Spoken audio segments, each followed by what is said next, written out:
전날 제가 이 영상을 올렸을 때 한동훈 사퇴설이 돌아서 깜짝 놀랐습니다. 사실이 아닌 걸로 알려졌지만 결국 한동훈이 숙고 끝에 용산을 치기로 마음을 먹은 것 같습니다. 오늘 중앙일보 단독 보도에 따르면 한동훈은 용산은 지금 말의 각색을 할 때가 아니라 김건희 여사 관련 3대 제안에 대해 예스냐 노냐를 말할 때라고 친한계 인사에게 전했다고 합니다. 해당 인사에 따르면 한 대표는 이날 지금 용산 대통령실이 여러 말을 하면서 설명을 덧대지만 결국 본질은 내 3대 제안에 대해 모두 노하겠다는 것 아니냐며 이는 결국 민심에 전혀 부합하지 않는 것이고 국민은 이를 매섭게 지켜보고 있다고 말했다고 합니다. 한 대표가 말한 김건희 관련 3대 제안은 대통령실 인적 쇄신, 대외 활동 중단, 의혹 구명을 위한 절차 협조입니다. 네, 아주 꿀잼입니다. 이러면 특검 때 재밌는 일이 날 가능성도 있습니다. 물론 한동훈은 노골적으로 통과시키겠다고는 못할 겁니다. 8표가 안 넘으면 완전히 망신이 아닐 수 없기 때문입니다. 관련해서 중요한 영상 보시고 이어가 보겠습니다. 특검해서 명태균 씨 뭐 압수수색 핸드폰, 컴퓨터 다 보게 되면 그때는 어떻게 하죠? 그리고 아마 수사 대상에 김건희 여사나 윤 대통령도 올라갈 수 있을 텐데 그럴 때는 어떻게 하죠? 그러니까 이거를 여야가 협의해서 풀어야 될 텐데 오늘 어제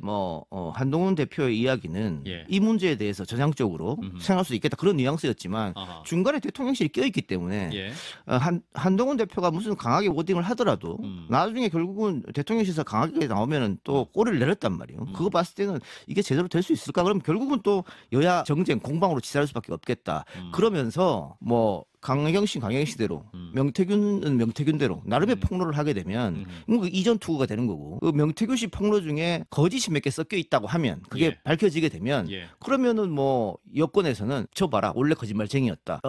10개 진실 중에 2-3개만 거짓이어도 나머지 7, 8개도 거짓으로 만들 수 있거든요. 그런 프레임 싸움이 되는 거고 거기에 또 언론도 합세하고 지금 경제도 안 좋고 서민 생활 힘들고 물가는 오르고 수출도 안 되고 의료 대란이 벌어지고 이 상황에 여야는 이걸 갖고 싸워야 되고 말이 안 되잖아요. 그래서 일각에서는 3차 김건희 특검법의 경우는 이탈표가 4표에서 더 나올 수도 있을 가능성이 있죠. 아, 그런가요? 그거는 대한민국 검찰이 그렇게 하도록 도운 겁니다. 그러니까 사실은 김건희 도이치 재판에 관계해서 김건희 여사를 기소를 했다면 주범이나 이런 거 말고 방조범 이런 걸로 그럼 실형 나오겠습니까? 당연히 집행유예입니다.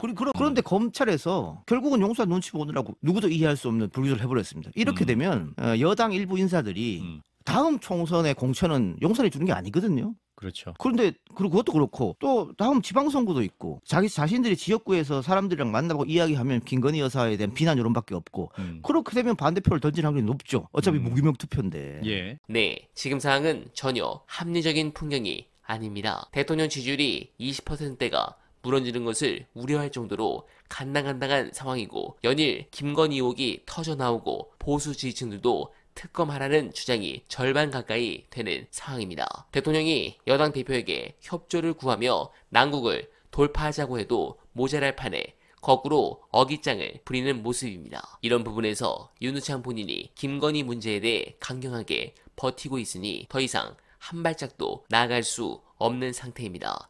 결국 이 문제는 김건희가 결단을 내릴 수밖에 없는데 본인이 본인의 심판대에 내어주는 경우는 없습니다. 아주 좋습니다. 개선 가능성은 제로인 것입니다.